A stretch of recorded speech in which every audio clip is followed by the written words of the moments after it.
សូមថ្វាយបង្គំ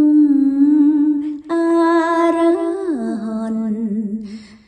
9ទិសាសូមថ្វាយបង្គំអរហន្ត9ទិសាមានគុណអង្គចាព្រះសម្មាសម្ពុទ្ធជាគ្រូមានគុណអង្គចាព្រះសម្មាសម្ពុទ្ធជាគ្រូសន្សំបារមីអាសង្ខ័យអង្គកាយូសន្សំបារមីអាសង្ខ័យអង្គកាយូសាវកជាគូបារមគ្រូសែនអមលែងទេសាវកជាគូបារមគ្រូសែនអមលែងទេព្រះក៏ដែលញាទិបោពីមោហថេព្រះក៏ដែលញាទិបោពីមោហថេព្រះកាសបង្ថេទីអាគ្នេ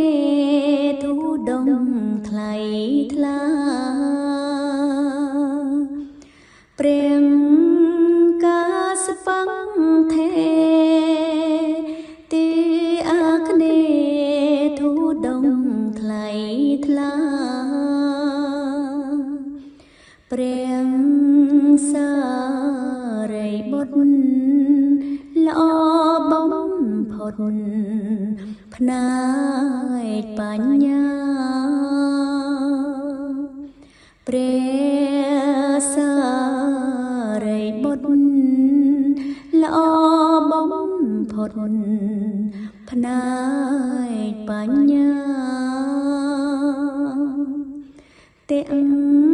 កសិនទេសាអ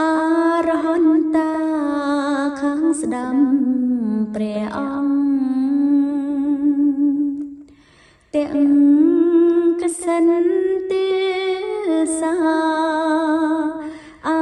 រហន្តាខាងស្ដាំព្រះអង្គព្រះអូបាលីទីនិរដីវិន័យផ្ចង់ព្រះអូបាលីទីនិរដីវិន័យផ្ចង់ព្រះអានន្ទគង់ភែផផងបចិមបវព្រះអានន្ទគង់ភែផផងបចិមបវគង់ទឹងពីយមប្រសាគប់ព្រះความក៏ គង់ទឹងពីយប់ប្រសើរគប់ព្រះความកព្រះមុងគិលៀនណោទិឧត្តររិទ្ធខ្លាំងបំផុតព្រះ